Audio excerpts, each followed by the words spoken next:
Where do we look for God? In this finite material world where nothing really lasts, where do we find our connection to the infinite source of life? Are there special sacred spots to which we can travel and experience God? Or are we instead strangers on the earth, sure to be disappointed if we look for the Spirit at some pilgrim spot? Can we build special structures where God will come and meet us? Or is any building only as holy as those people who gather there? The ancient spiritual traditions offer an answer to this mystery. Seek God within yourself. The outer church or temple is but a metaphor of your own inner church. Your body is the real temple. But the story doesn't end there. More can be told about this inner temple. Details, deeper insights about how the spiritual realm reveals itself to us in our own bodies. These details are well known in the Orient, carefully described in Buddhist and Hindu traditions. But the West knows of these ideas only by little recognized teachings, esoteric traditions. These traditions say that 7 spiritual centers within the human body are sensitive contact points where the spiritual world and the physical world touch. To many modern thinkers, such an idea sounds far-fetched, and yet our knowledge of the physical world changes as the boundaries of science expand. Breakthrough discoveries redefine what is possible. This is especially true of our search to understand the human body. With each passing year, we uncover new information about the body and its wisdom, its complexity. Ideas that may have previously seemed fanciful, even inconceivable, are shown to be true. An example of this is our understanding of energy itself. 100 years ago, atomic energy was unthinkable. 100 years before that, electricity. Even though we don't yet know how to measure it, could those subtle energies that flow through spiritual centers of the body be the next breakthrough? Ancient spiritual wisdom from East and the West has for centuries spoken of such subtle energy forms, expressions of the life spirit itself. These invisible energies and forces won't be easy to detect by physical instruments, but these traditions say they are very influential upon our physical, mental, and spiritual health. In some teachings from the East, the movement of these subtle energies is called the Kundalini. Sometimes it has been symbolized by a snake or serpent, probably because it follows a snake-like course up through the body. Might the dual snakes of the caduceus, the symbol of healing and the medical profession, be rooted in long-forgotten understanding of this Kundalini force and its influence on health? The flow of Kundalini energy connects 7 specific spots in the body, what we call the spiritual centers. In the Orient, they have been referred to as the chakras, a word meaning wheel. Through the ages, clairvoyants have seen these energy centers, described them as swirling vortices of life energy, with sections like flower petals or even the spokes of a wheel. No doubt the word chakra or wheel came from direct perception of their appearance by individuals gifted with so-called second sight or perception of higher realities. This program is an exploration of the spiritual centers, the chakras. You will learn exactly what a spiritual center is and how the 7 chakras located in your own body influence you every day. You'll discover insights about the spiritual centers that can help you understand healing, psychic perception, dream symbology, and meditative experiences.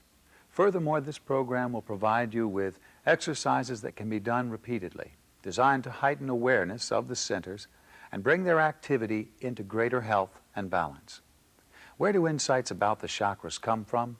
Some of the best are from the psychic information provided by Edgar Cayce, perhaps the best known and best documented American psychic. Cayce's upbringing hardly prepared him to become an expert on such an esoteric subject.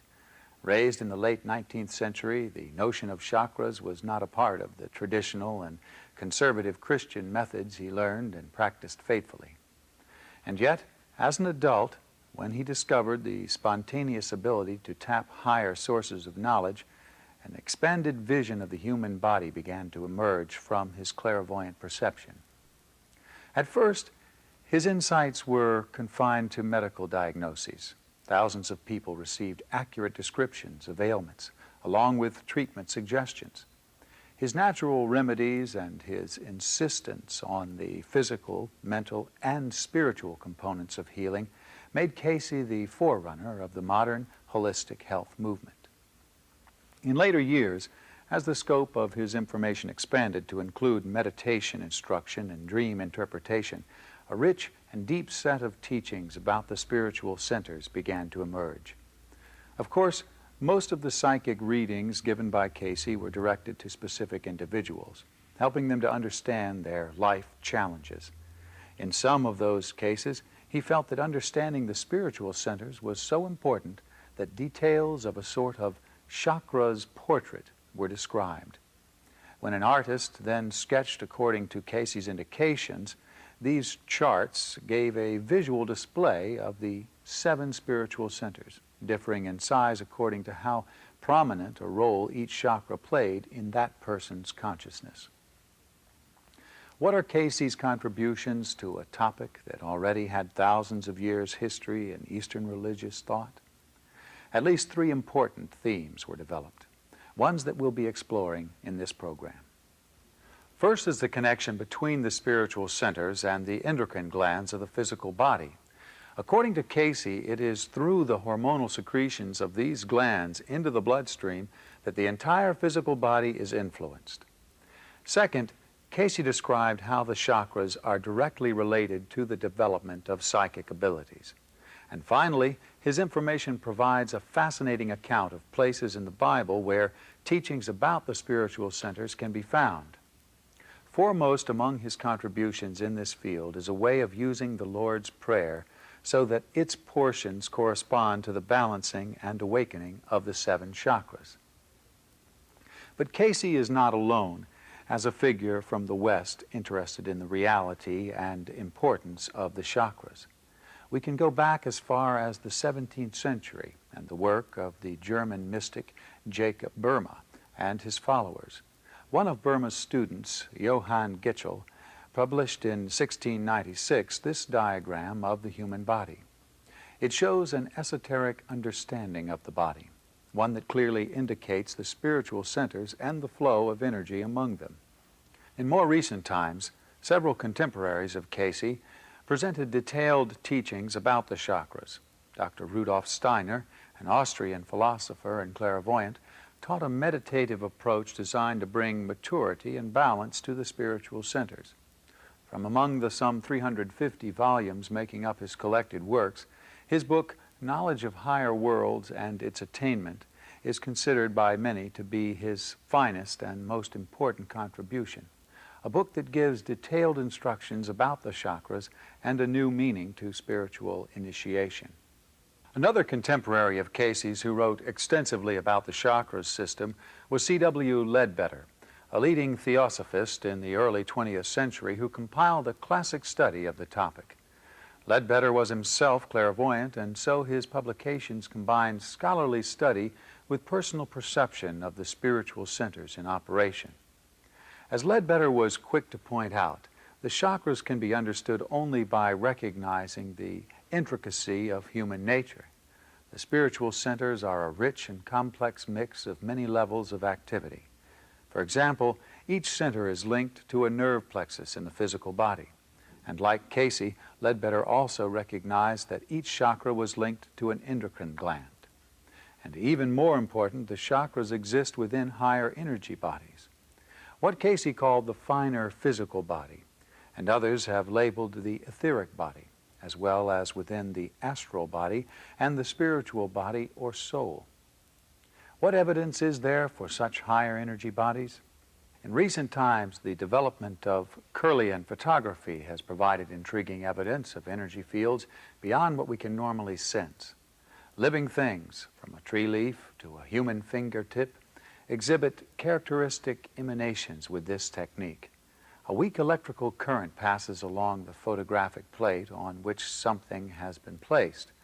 Although it's controversial as to exactly what is being detected, many people believe that it's the beginning of discoveries that will someday validate scientifically the etheric body. Another set of examples can be found in art. halos and auras that are frequently depicted around holy figures. Is this merely an artistic device to indicate someone with higher consciousness, or is it based on an ancient and wise tradition?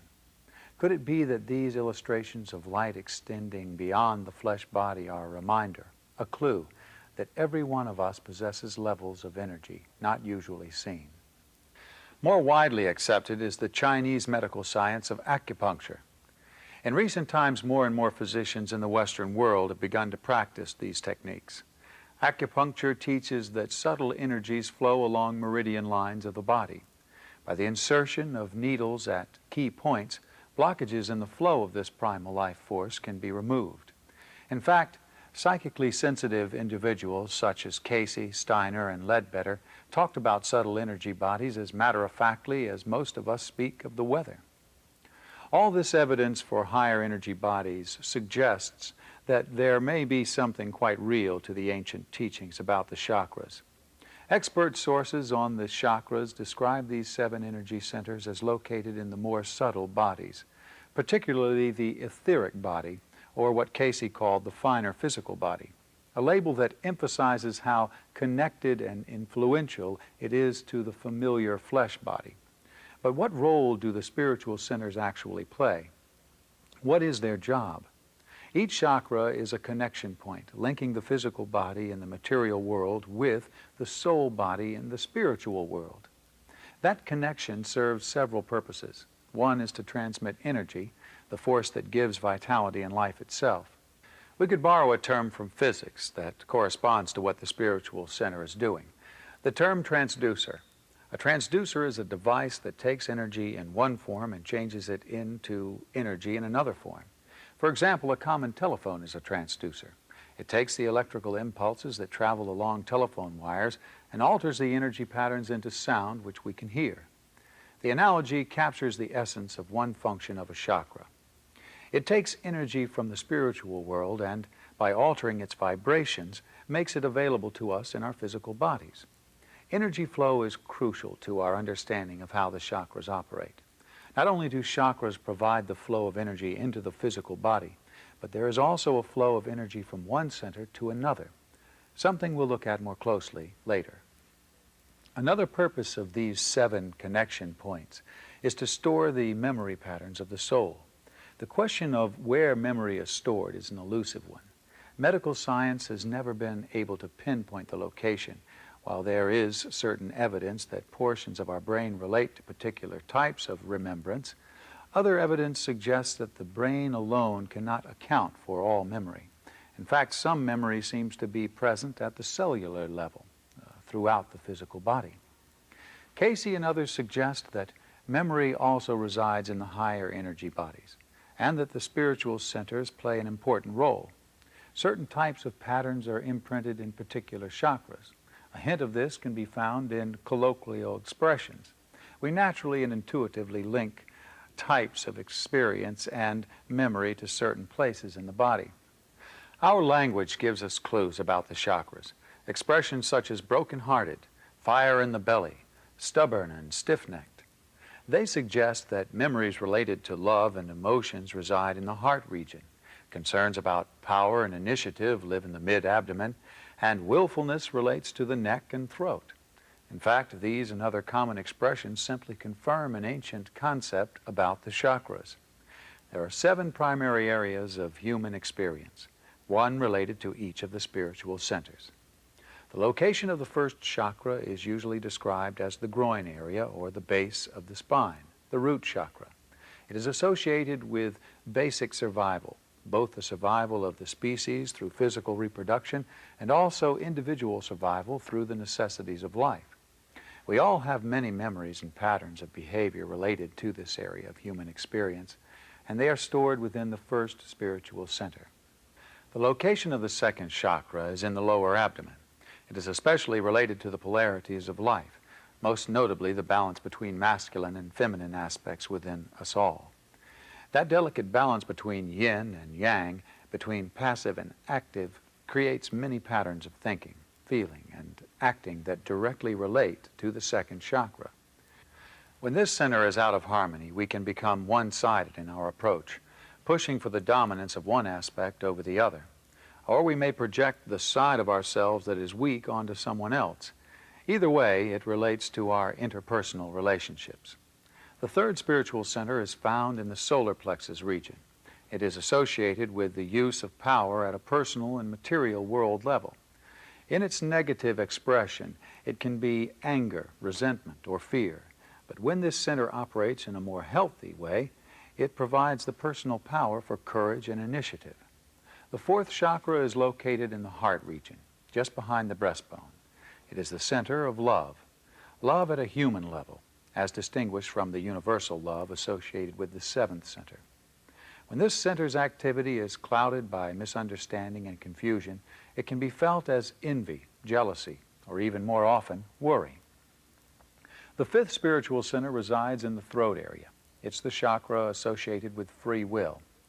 In its negative expression, it can produce willfulness and stubbornness in some people, indecisiveness in others.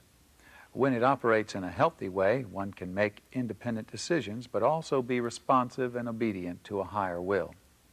The sixth chakra, according to Casey, is at the top of the head and down through its very centermost point. It is the spiritual center of higher mind, the mind of the universal Christ. Here, intellect and intuition blend harmoniously. Here there is soul memory, even of past life experiences. And finally, the seventh chakra is located at and just behind the forehead. This is the highest center in terms of consciousness, although positioned slightly lower in the body. The seventh center is associated with oneness and divine love. It is the chakra of spiritual healing. You can experience the immediate presence of these spiritual centers, their living, active quality, with a simple meditative exercise. Of course, the actual way in which this is experienced will be somewhat different for each person.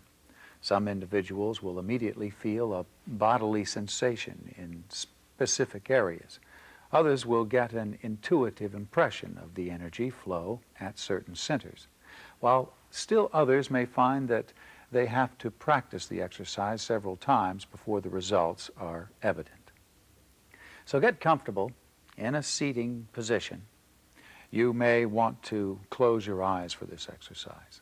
Sit so that your back is straight, allowing the centers to be as aligned as possible in your body. Little or no effort is required of you for this meditative exercise.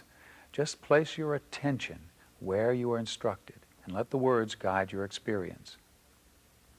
First, before we turn to the spiritual centers themselves, just feel how easy it is to direct your attention and move your awareness into and through parts of your body. Move your consciousness to your left elbow. Feel what's happening there. Sense the nerves, body, skin, and blood that are active and conscious there. Then to your right big toe. Experience the consciousness of your body in this spot. Then to your chin. Recognize how simple it is to move your attention and to become very clearly aware of what's happening in parts of your body. Now, while you are very still and relaxed, feel your entire physical body. Notice its level of vitality, its rate and depth of breathing.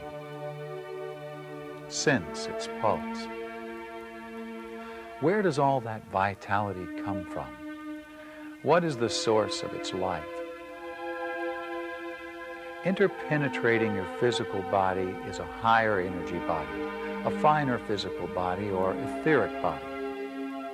It's a replica of your flesh body, simply made up of higher vibrations, a higher form of energy. Perhaps you can intuitively sense it right now.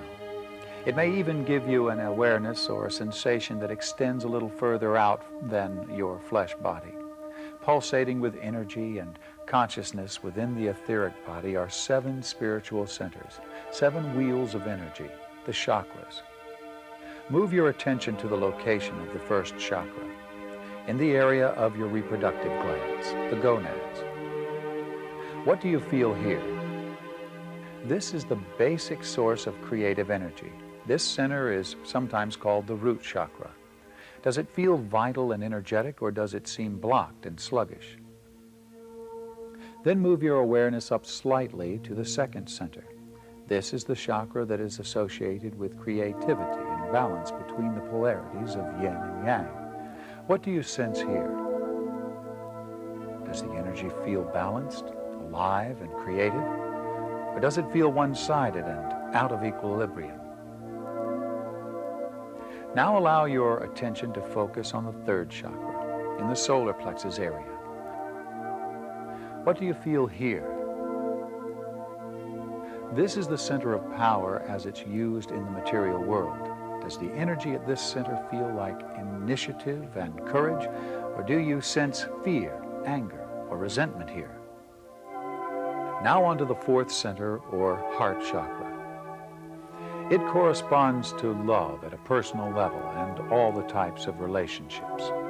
What do you pick up about the energy patterns there?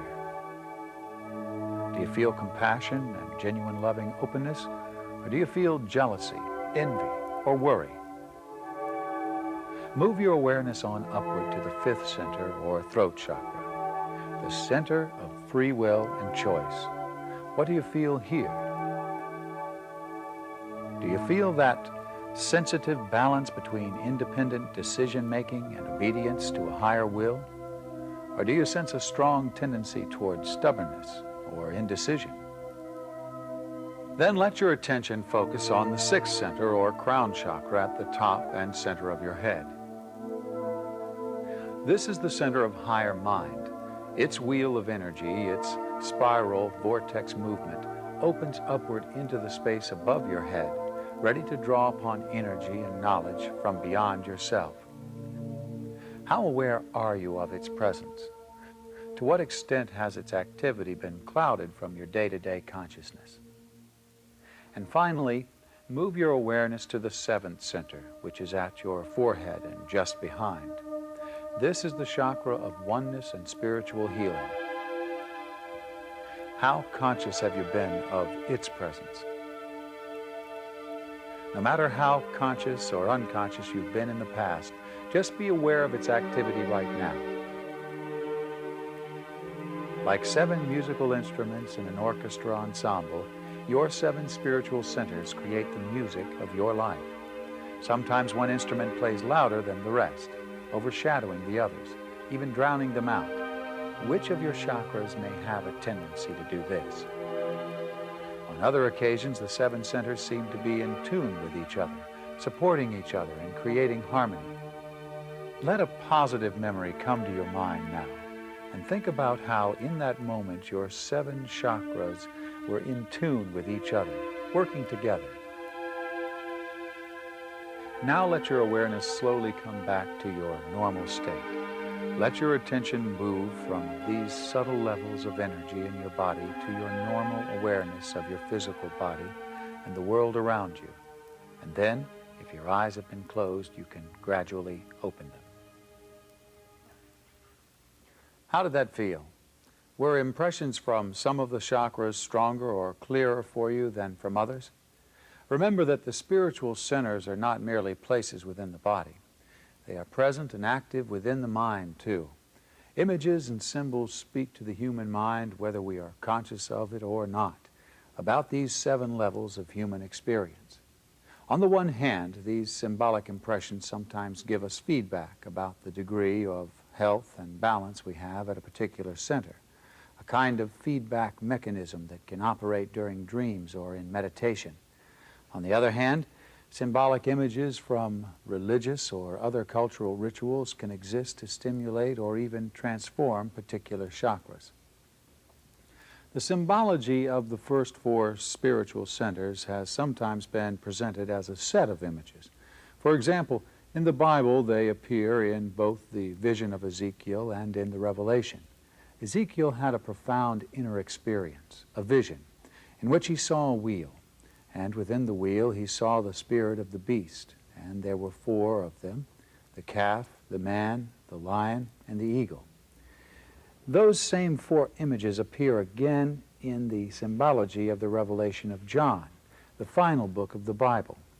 Here, the four beasts, the four lower chakras, must bow down or become subservient to the higher self. Edgar Cayce's translation of these images linked them to the chakras, symbols for the four lower centers. These first four centers especially relate to our experiences as physical beings in materiality, the earthly side of us, whereas the three upper chakras correspond to the divine aspect of us all. Not only do specific images relate to the spiritual centers, but according to Cayce, other types of correspondence can be found as well. The four classic elements, earth, water, fire, and air, can be associated with the first four centers. The 7 colors of the spectrum, the notes of the octave, with the 8th note in the scale being a return to the original tone at a higher level, representing the 7 chakras in full balance. The first spiritual center is characterized by the color red, the tone on the musical scale of Do, and the element earth. A bull or a calf are universal symbols for this chakra. The second chakra is symbolized by the color orange, the tone of Re, and the element water. The human form is a universal image for this center, but an erogenous one, in whom the qualities of male and female have been harmonized. This is the chakra that is related to the soul's impulse toward wholeness and the coming together of opposites. Sexuality is a part of that process, and so symbols of physical union tie into this center as well. The third spiritual center is represented by the color yellow. The tone is Mi, and the element fire. A lion or any of the great cats are universal symbols here. This is the chakra of personal power. The fourth chakra is represented by the color green in the spectrum, the tone Fa, and the element air. An eagle or any bird can serve as an appropriate symbol for this spiritual center. Its location is in the body near the lungs. This center is linked to our loves and concerns. The fifth spiritual center is symbolized by the color blue and the tone So. It's the chakra of will, decision-making, personal identity. It can mean the will to seek, and so we may find symbols of a far-off goal. And in the spiritual quest, we come to a point where we need to surrender personal will to a higher will. In Christian imagery, this is the cross. But as Cayce has pointed out, the symbol of the cross should always go hand in hand with the crown, an image related to the next chakra. The sixth center, according to Cayce, is the crown center. The color here is indigo and the tone is La. This is the chakra of the universal Christ nature. Its symbol is the higher mind, ancient wisdom, the wise older person. The seventh center, according to Cayce, is located in the body a bit lower than the sixth.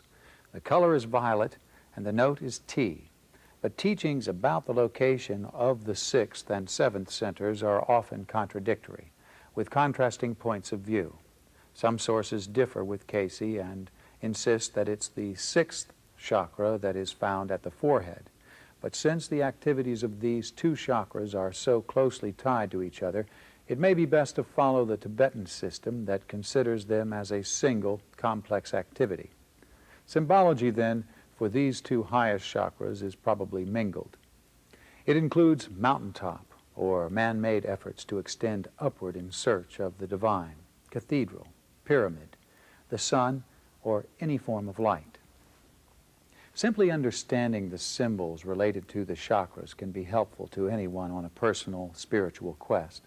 It can help us interpret dreams or spontaneous images that might come in meditation. It also allows us to see the history of religious thought in a new light. Each chakra is truly a spiritual center. A profound encounter with the energies of one chakra can stimulate the universal images that reside there in the collective memory of humanity. But we can look deeper at the meaning of the chakras and how they operate. Not only do they correspond to universal patterns in the souls of men and women, they also directly influence the physical body and general health. Cayce and others have pointed out that an endocrine gland, along with a nerve plexus, serve as representatives for each of the spiritual centers in the flesh body.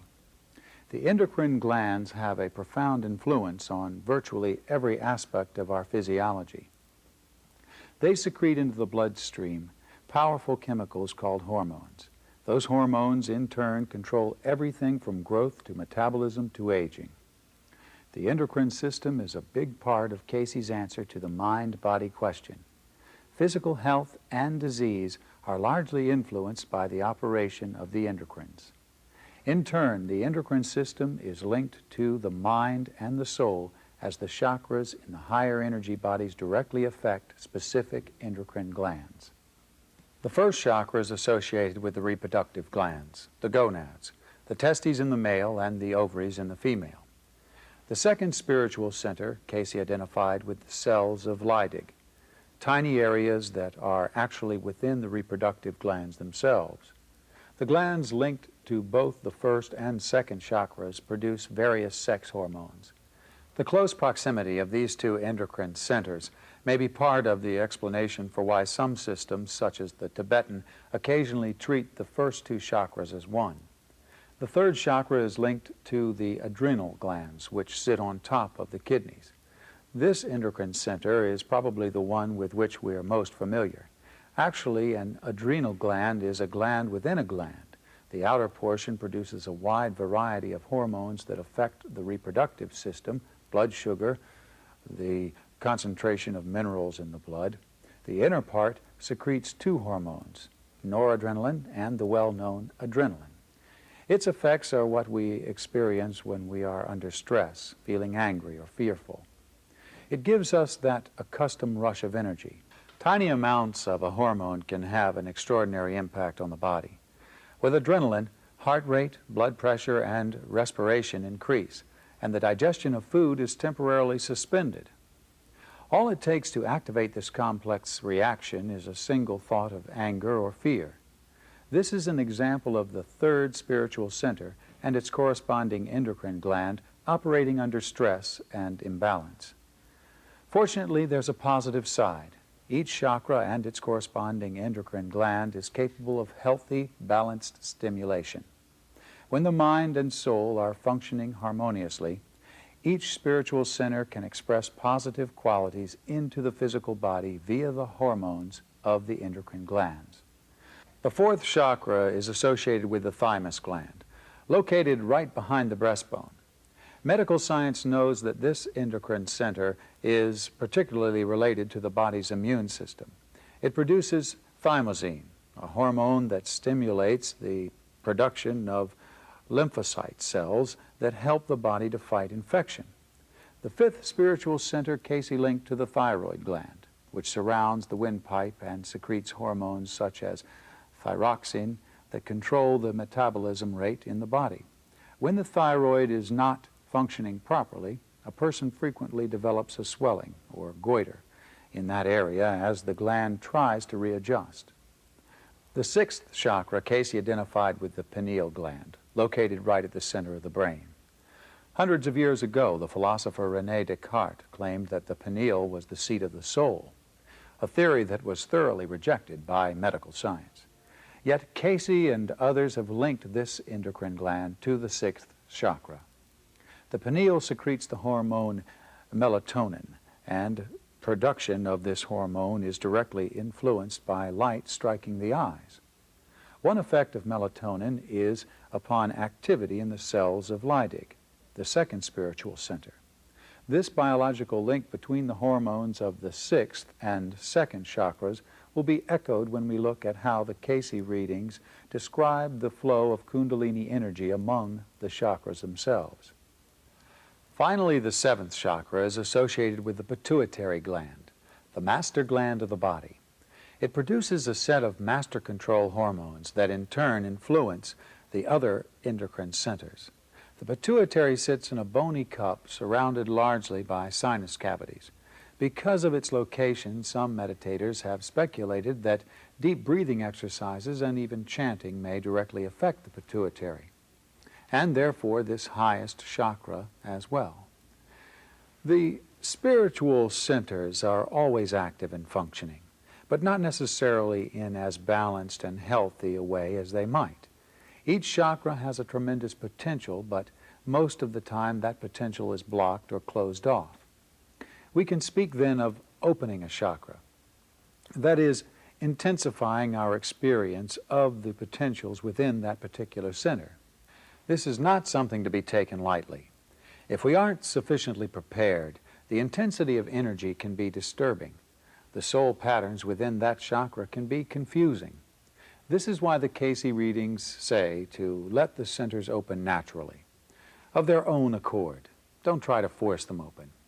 In fact, Casey suggests that this very teaching is found in the Bible, in that mysterious book of the Revelation. Here we find an account of a deep meditation experience of John, one that is principally symbolic of his own inner life and our own. The 7 churches represent the 7 centers.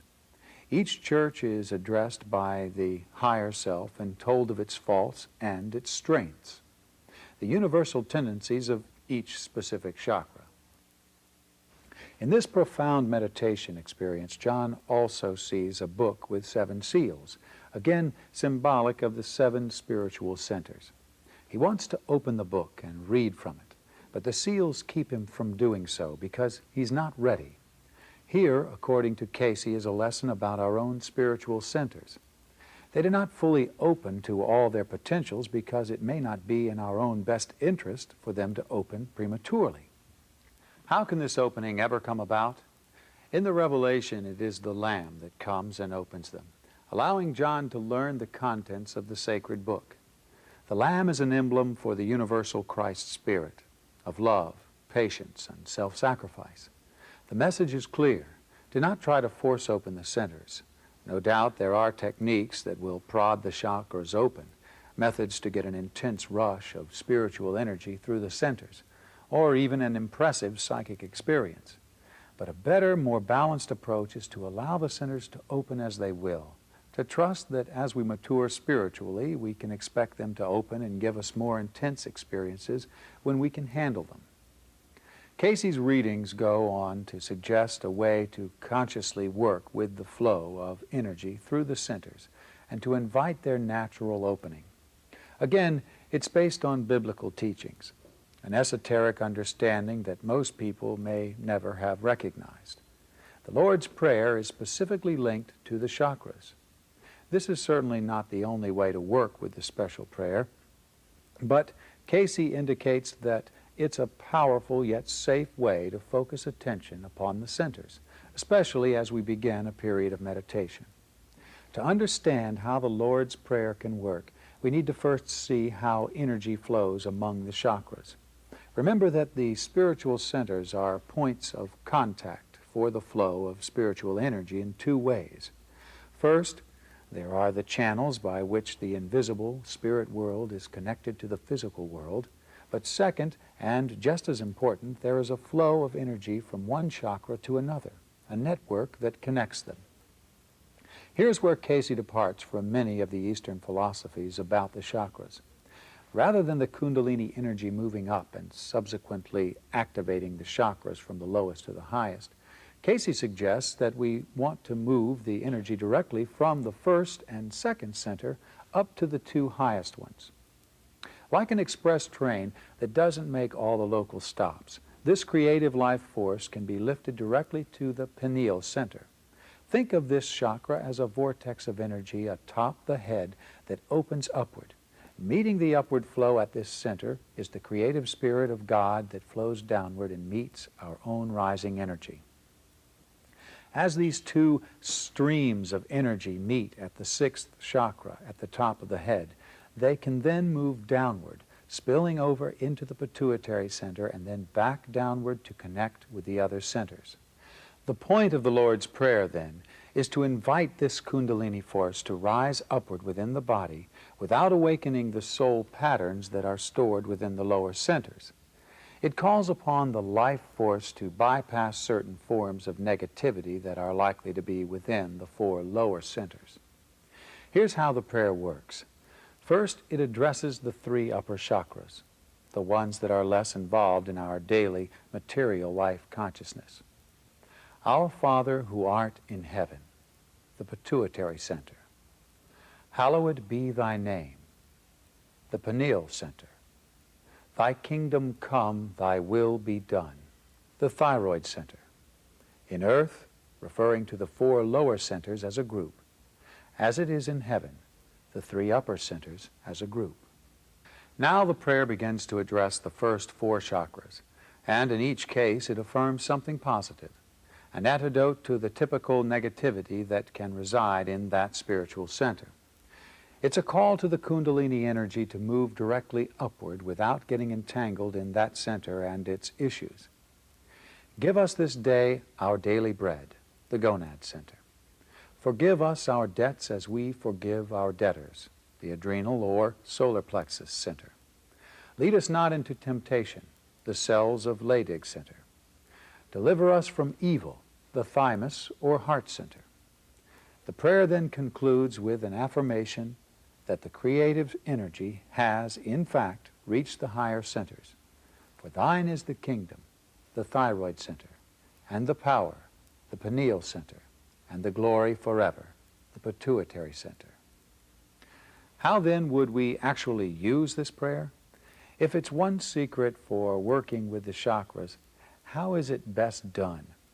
Casey's answer was to feel the meaning of each part of the prayer as you say it, and to hold that meaning in the location of each particular chakra.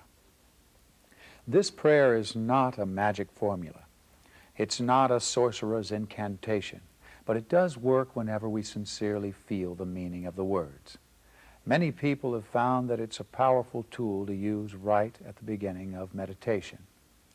It attunes the centers, giving direction to the Kundalini energy that awakens and intensifies as soon as we are still and quiet and begin to focus attention inwardly. Let's look more closely then at how Casey suggests this energy starts to flow among the centers if the Lord's Prayer is used successfully, allowing the life force to move directly from the gonads and cells of the Leydig straight up to the pineal and then the pituitary. The energy next moves back down to the solar plexus chakra, to the adrenal center. Here it works to cleanse, heal, and lift vibrations. Most of us have a lot of healing work to be done at this center. But not only is it a primary point in need of healing, it also serves as a dispersal point, a grounded power place within the body. The energy moves out to each of the other centers in turn: throat chakra, heart chakra, lower abdomen chakra, and root chakra, each time returning to the solar plexus chakra. This third center is a sort of distribution point once the energy begins to flow back downward from the top of the head.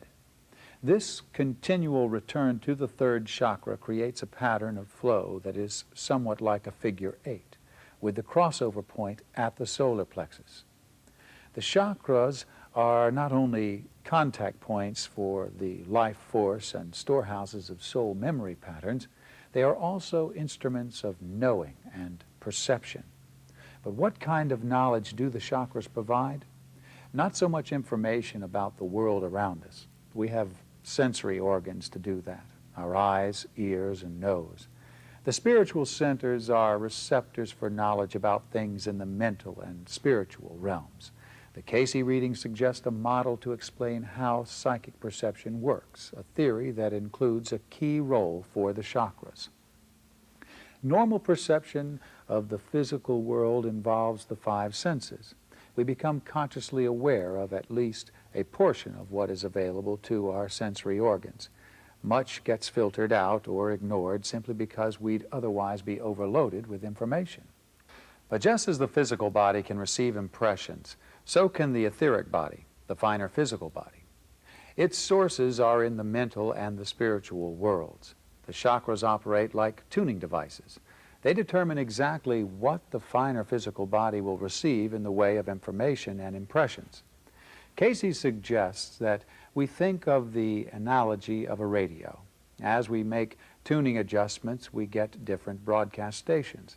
Not only are certain chakras especially receptive to particular types of psychic material, the overall degree of balance and harmony among the chakras creates an overall level of attunement for the finer physical body. There are countless sources of information from the mental and spiritual worlds. Some of it is reliable and useful, some of it is confusing and misleading. When the spiritual centers are not balanced and healthy, disturbing psychic experiences can occur. Of course, many people asked Casey especially about the development of their own ESP. The answers from his readings often emphasized physical health. Just as the condition of the chakras influences the body through the hormones of the endocrine centers, the condition of the body can have an influence back upon the chakras. For example, by working with disciplines to make the physical body more healthy, we affect the attunement level of the etheric body. By working to balance the physical body, the spiritual centers are brought into greater harmony and make it easier for the finer physical body to tune in to the highest sources of psychic awareness. What glands or centers are particularly tied into distinct forms of psychic perception? The thymus, or fourth chakra, is tied to telepathy. This sort of mind-to-mind communication has been shown to happen most readily between individuals where there is loving concern. The adrenals, or third chakra, appear to be linked to mediumship, the use of one's body to allow deceased individuals to communicate back into the material world. Casey generally did not encourage the development of this form of psychic ability, and there has been a misunderstanding by some people that Casey himself operated this way, which he did not. But in the long history of mediumship, we find the tradition that psychic energy, or even the voice, projects from the medium's solar plexus. Speaking in tongues may well be associated with the thyroid, or fifth chakra, the remembrance of past lives with the pineal gland, or sixth center, and spiritual healing with the pituitary gland, or seventh chakra. In fact, spiritual healing may be the highest form of psychic experience, one that is directed by the pituitary center but influenced by the other chakras as well. One way that we can experience spiritual healing is through the laying on of hands. Touch healing methods have been practiced for centuries. For example, in the Bible, we find many illustrations of how healing power can be transmitted from one person to another through touch. It makes sense to suppose that healing directed to specific chakras may be effective. The soul patterns that influence illness of any kind live in the spiritual centers. And although Casey didn't call the hands themselves a chakra, his readings and many other sources that speak of subtle energies describe the hands as primary dispersal points for spiritual forces. Truly, our hands can be instruments of communication, of light, and of healing. How might we do this? First, we can practice laying on of hands for ourselves. After a period of meditation, we can direct healing energy specifically to a center that seems to have special need. For example, if you are blocked in making a decision, laying on of hands for the throat chakra might be appropriate. If you are struggling with a love relation, laying on of hands for yourself at the heart center would be called for. The readings refer to the left hand as receptive and the right hand as active. This is apparently a universal principle. No matter which hand you use for writing, the left hand is placed on the front of the body and the right on the back. However, when the focus is upon the pineal center, or sixth chakra, one can simply place both hands on the top of the head. For the fourth center especially, the hand placement may be a bit awkward. Put your left hand over your heart and then reach back over your shoulder with the right hand. Don't be worried whether or not you're able to stretch your arm far enough. With your mind, focus attention and energy on that spiritual center. The other chakras will be much easier. The amount of time devoted to this could range from half a minute to several minutes. Those who are working diligently with meditation and self-healing were also encouraged by Casey to practice laying on of hands for others. Again, energy directed toward the chakras may be an effective technique. When the illness is located in a specific part of the body, a leg, an arm, or whatever, then the laying on of hands will probably include touch directly on that spot. But for any illness, physical, attitudinal, emotional, or spiritual, laying on of hands for the chakras may also be useful. Here the channel for healing must use his or her own intuitive sensitivity. Which spiritual centers are most in need of balancing and healing? Which chakras need to be most directly involved in transforming this illness?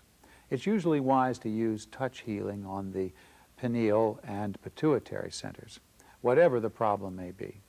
Both hands can be placed on the top of the head, and then the right hand, the active distributor of the energy, on the back of the head, and the left hand, the receptive, on the forehead.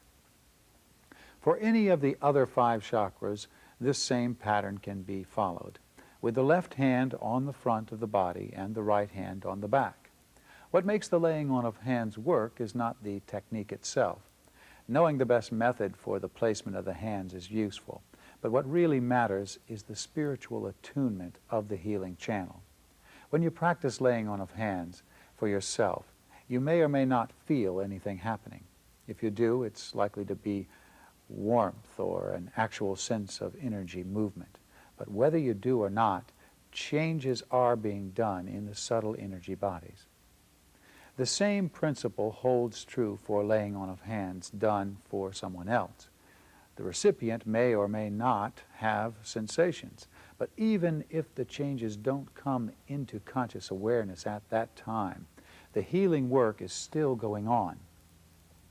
Before moving on to a final experience with the chakras, one that you can use over and over again on a regular basis, let's review the key points that we've covered.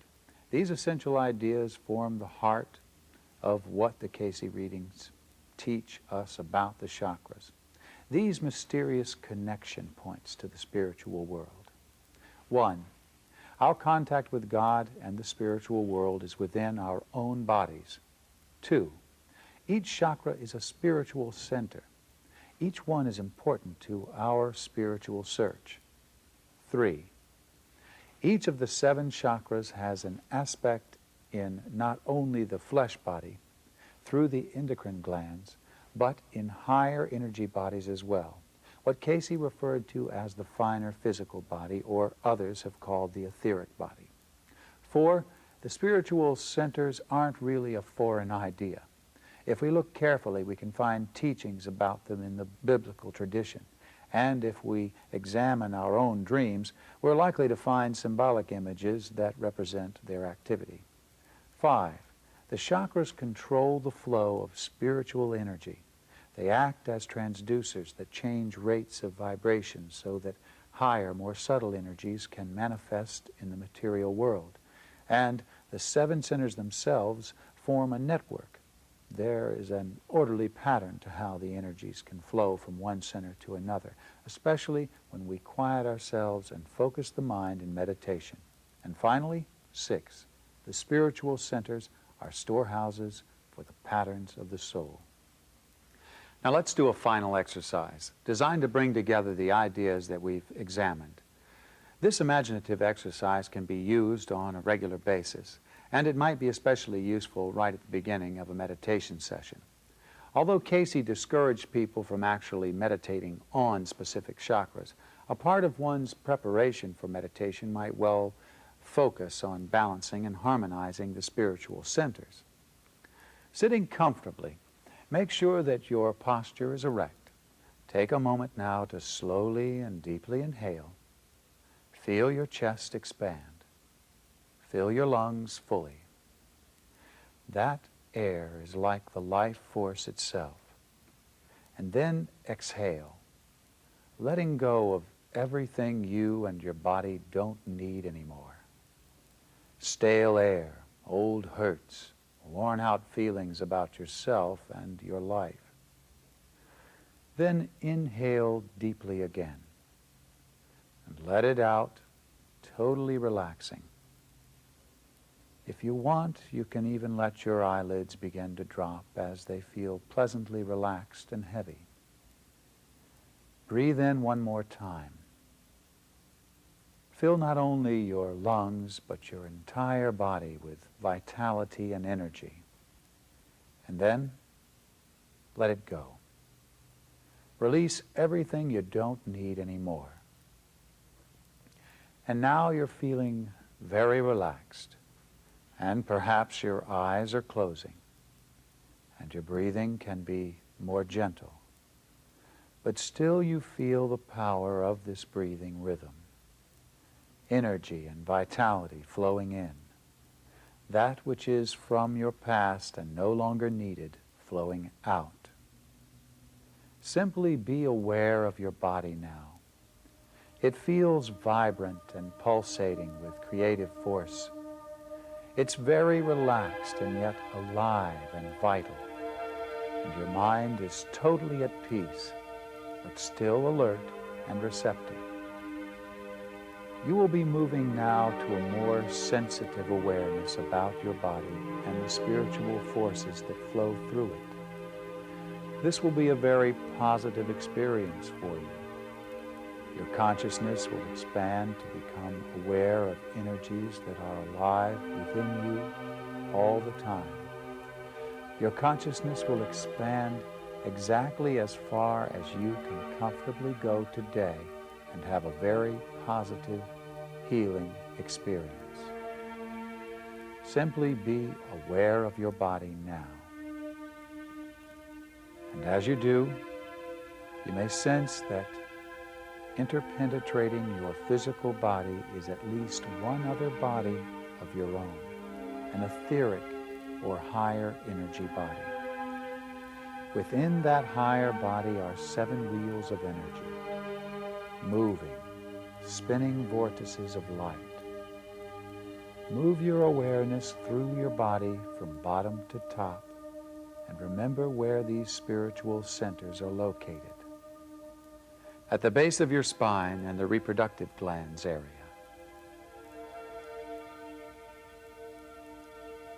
In your lower abdomen. In your solar plexus.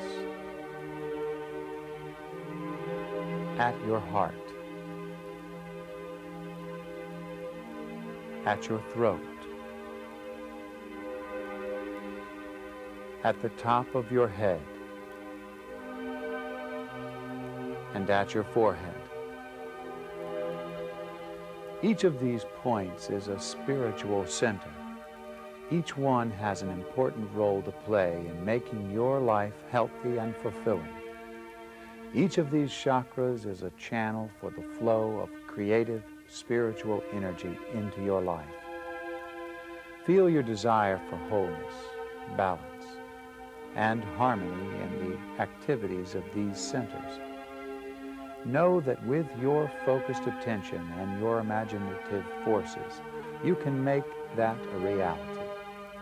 With the power of your mind, through your imaginative forces, you will direct a flow of energy that passes through these chakras in an optimal way. Following first the pattern of the parts of the Lord's Prayer, you'll experience that this creative energy can be lifted directly to the highest centers. Feel the first spiritual center, the root chakra, the point of origination for the Kundalini flow. Speak silently to that center with words of trust. It's the center that relates to basic survival. Its concern is to have the necessary physical resources of life. Speak to it with words of assurance. There will be enough. Today I will receive whatever I need. And with that feeling of trust, the energy will be free to move directly upward. Now speak silently to the solar plexus. Tell this chakra to be forgiving, to release and forgive. Then direct your attention to the chakra in your lower abdomen, the cells of Leydig center. The distractions of life are not going to be a problem. You are being led. Feel an assurance that the best way will be shown to you.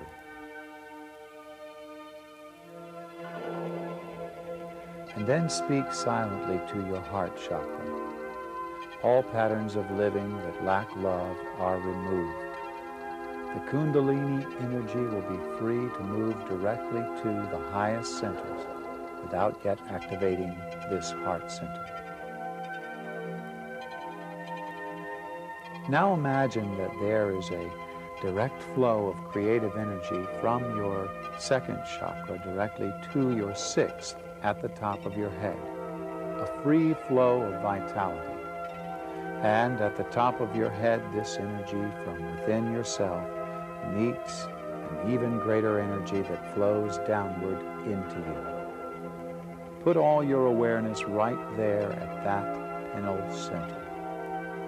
Simply be in that light. You may experience inwardly the spectral color indigo that corresponds to this center, or you may experience it simply as white light. And then feel that energy spill over, downward slightly to the pituitary center. Let all of your attention rest at your forehead and back inward to the pituitary gland itself. You might experience this as the utmost color of the spectrum, violet, or perhaps as a golden light, also symbolic of this highest center. Now feel this energy as it begins to move back downward. It has taken on the vibration of the two supreme chakras, and now it can do a healing and balancing work with the other centers. Let the energy move to the solar plexus chakra and the adrenal glands. You may want to help direct this energy even more by doing laying on of hands for yourself. Placing your left hand in front of you, right hand in back. Affirm the positive qualities of the center. Persistence and courage. You may get a feeling of the third spectral color here, yellow.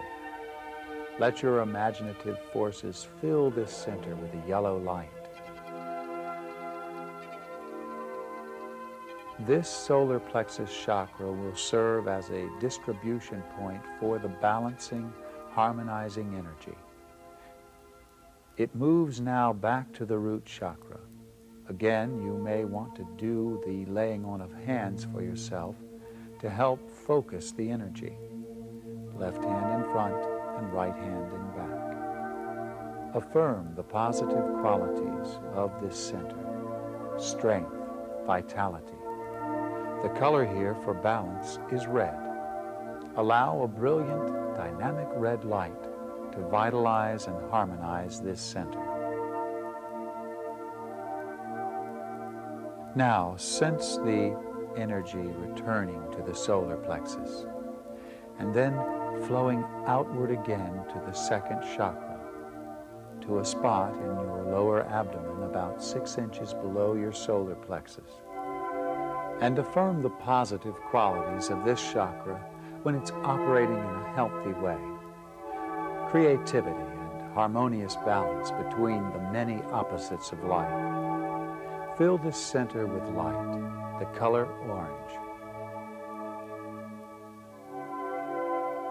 And the flow of this creative energy returns once again to the solar plexus, and then is directed to the heart chakra. Feel and affirm the positive potentials of this center. Love, patient understanding, compassion, and feel that this spiritual center is filled with a green light that balances and harmonizes its activities. Experience how the energy comes back once more to the solar plexus to be renewed. And still carrying the imprint, the vibration of the pineal and pituitary centers, that energy moves to the throat chakra and affirms silently the positive qualities of this center. Free will, decisiveness, obedience to a higher purpose, and let a healing blue light fill and radiate from this chakra. And then let the energy return one more time to the solar plexus. Just be silent now for a moment.